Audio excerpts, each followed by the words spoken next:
শ্রীমদ্ ভগবদ গীতা যথাযথ প্রথম অধ্যায় শ্লোক নম্বর 14। ওং তৎসৎ ওং নমো ভগবত বাসুদেবায় নমঃ।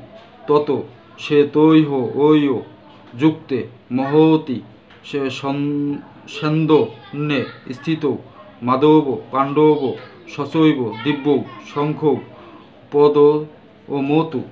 তত তখন শ্বেতই শ্বেত হয় অশ্বগণ যুক্ত হয় মহতি মহান এবং সান্দনে রথ স্থিত অবস্থিত হয়ে মাধব শ্রীকৃষ্ণের লক্ষ্মীপতি পাণ্ডব অর্জুন পাণ্ডুর পুত্র চ ও এব অবশ্যই দিব্য অপ্রাকৃত শঙ্খগুলি এবং প্রোধ মৌতু বাজালেন।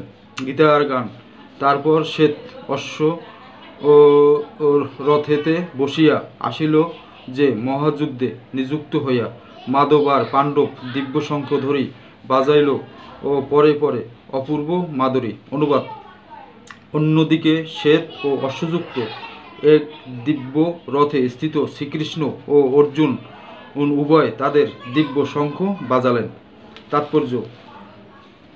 ভীমদেবের শঙ্খের সঙ্গে এবং বৈসাদৃশ্য দেখিয়ে শ্রীকৃষ্ণ ও অর্জুনের শঙ্খকে দিব্য বলে অভিহিত করা হয়েছে। এই দিব্য শঙ্খধ্বনি ঘোষণা করল যে কুরু পক্ষের যুদ্ধ জয়ের কোনো আশাই নেই, কারণ ভগবান শ্রীকৃষ্ণ পাণ্ডব পক্ষে যোগদান করেছেন।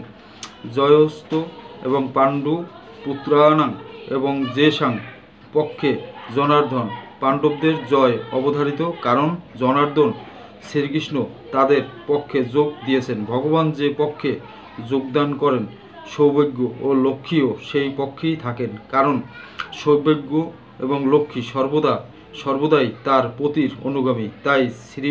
তাই বিষ্ণু বা শ্রীকৃষ্ণের দিব্য শঙ্খধ্বনির মাধ্যমে ঘোষিত হল যে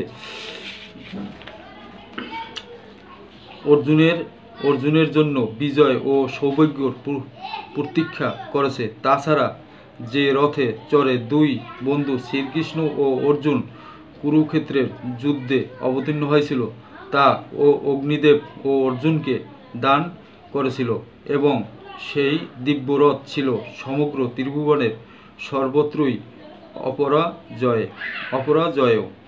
হরে কৃষ্ণ।